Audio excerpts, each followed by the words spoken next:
다니엘이 예루살렘으로 향한 창문을 열고 전에 하던 대로 하루 3번씩 무릎을 꿇고 기도하며 하나님께 감사하였더라. 이스라엘 백성들에게 힘든 시기가 있었다면 아마 포로기의 시기가 이스라엘 백성들에게 가장 힘들었다고 말할 수 있습니다.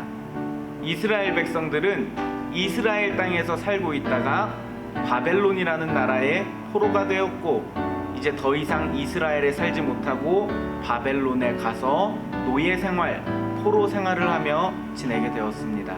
그런데 가장 중요한 것은 이스라엘 백성은 하나님께 예배를 드려야 하는 백성입니다.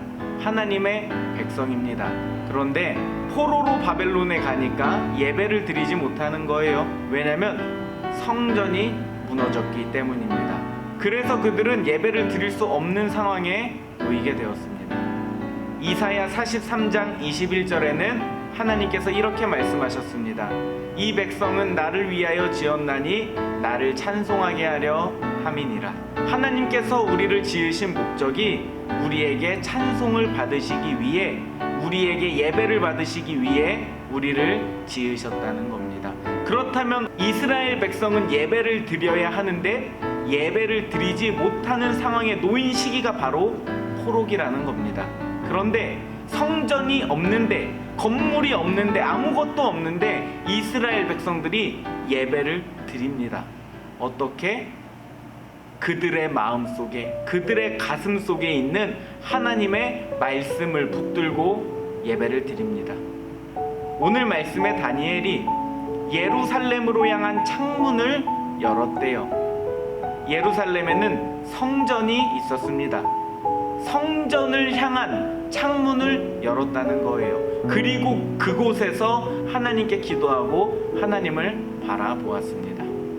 그들이 성전에 가지 못했지만 마음에 있는, 가슴에 있는 하나님의 말씀을 붙들고 하나님을 보았던 것처럼 지금 우리가 있는 자리에서, 우리가 있는 가정에서 하나님을 바라보고 나에게 주시는 말씀을 붙들고 하나님을 찬양하고 하나님을 예배하는 여러분들이 되기를 간절히 소망합니다. 특별히 7월 30일, 7월 31일, 8월 1일, 8월 2일, 목, 금, 토, 일 4일 동안 온라인 여름 성경학교를 드리려고 합니다. 그가 있는 자리에서 예루살렘을 향해 창문을 열고 기도했던 다니엘의 모습이 바로 가정에서 온라인 성경학교를 드리는 우리들의 모습이 되기를 간절히 소망합니다.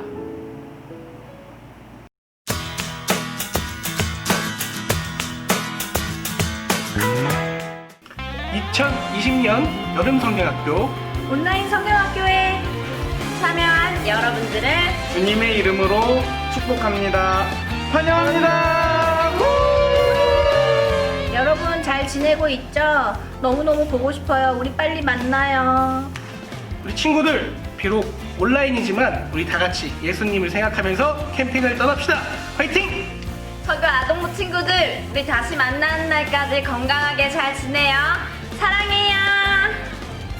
이번 2020년 여름 성경학교 주제는 예수님과 야호 캠핑 함께 떠나요인데, 우리가 함께 만나서 함께 떠나지는 못하지만 온라인 예배를 통해 예수님과 함께하는 시간이 되기를 간절히 소망합니다.